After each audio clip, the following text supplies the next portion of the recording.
就佔咗6-4。但係中呢幾拳，勁啦！哇！你睇到武藏亦都好激動啊！可能頭先踢中咗3下下音咧，就有少少憤氣啊！都要佢身邊嘅工作人員咧係阻止佢啊！如果唔係咧，就可能會發生咗危險啦。睇下慢鏡先。好，一個左高腳，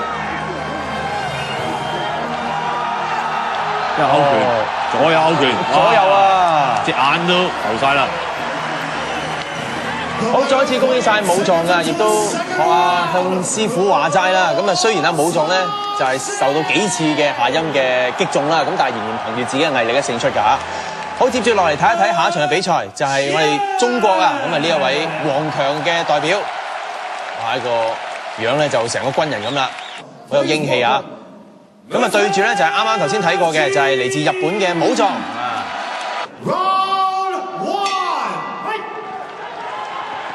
咁啊講少少資料先啊，王強咧就係6尺1寸高，229磅，就18歲嘅啫，好年輕啊！呢個王強咧都睇啲打法唔錯㗎，佢識失撞，又識左右直拳掃腳。其實應該佢講翻少資料啊，佢係喺第10屆嘅全運會咧散打比賽咧，男子87.5嘅公斤級以上咧係攞到季軍㗎。睇得好準嘅，慢慢逼埋去。我哋睇到阿武藏咧，其實佢嘅拳咧個力度都幾強啊！武藏嘅左拳右拳啊，係一樣係忍住嚟打，等機會。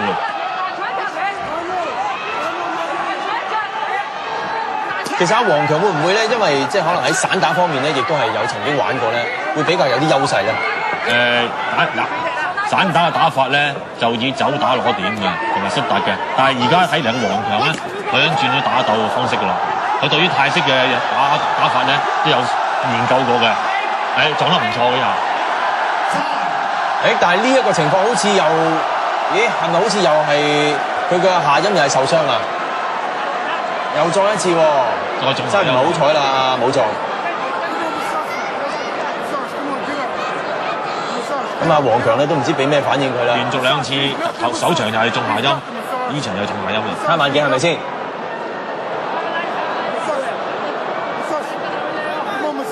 哦，呢下第一下就唔係中腹部，第一下中小下腹嘅，第二下就中下音嘅，係。以下中下腹嘅，中距離失撞中腹，第二下就係中下。哎呀！好，咁應該咧就係武藏嘅台下工作人員咧，就喺呢個時候咧就拋呢個白毛巾嘅。咁啊見到佢係非常之辛苦啦。咁啊拳證咧亦都宣布咧就係王強咧就係勝出嘅。咁究竟係咪咧？咁啊王強喺呢個時候咧亦都等緊個賽果。咁但係台下嘅拳證同埋裁判咧就話頭先剛才王強咧用一招失撞傷下音，傷到阿武藏咧呢一招咧就係犯規嘅。咁換言之，頭先阿武藏咧拋呢個白毛巾咧，亦都係作廢。咁佢哋需要咧3分鐘之後咧就要再打嘅。咁但係喺呢一個時候咧，王強咧就反而係落咗台，咁啊拒絕比賽。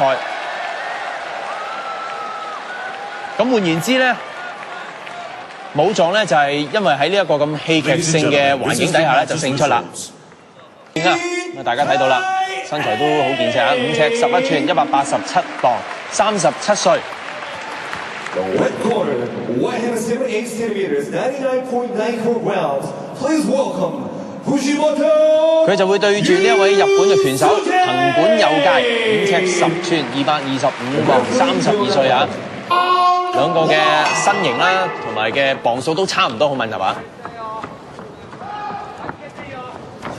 好，呢場準決賽即將開始。藤本佑介，雙方大家睇下個位置，睇下試一試探先。大家都好小心啊！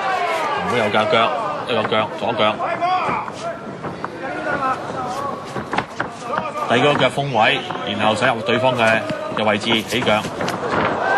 我反而你見到阿金泰榮咧，佢嘅姿勢咧，即係尤其是保護上身咧，就好硬下㗎。你見到佢一有機會咧就鬆前啊！頭先嗰招好小心啊，因為佢知道藤本佑介啲拳好重㗎。打腹部、面部還擊。兩個都唔係好敢打咁樣喎，好似。暫時嚟講啦，雙方咧都係睇位試探對方，假腳假拳養對方。暫時兩位都好小心啊，都冇話是但一個比較優勢啲啊。雙方咧站喺攻擊距離之內嘅。你見到藤本佑介咧，佢嘗試，你見到佢嘅眼神咧，佢係好想睇下捉唔捉到對方咧，有一啲嘅破綻位嘅。大家試探緊喺邊一方面嘅強項，對方強項係乜嘢？頭先嗰個藤本佑介咧，個腳手都唔錯嘅，拳失撞，係呢招唔夠分，呢個冇分嘅，冇分嘅，啊失大冇分嘅。好，繼續比賽。係失撞，中腳失撞。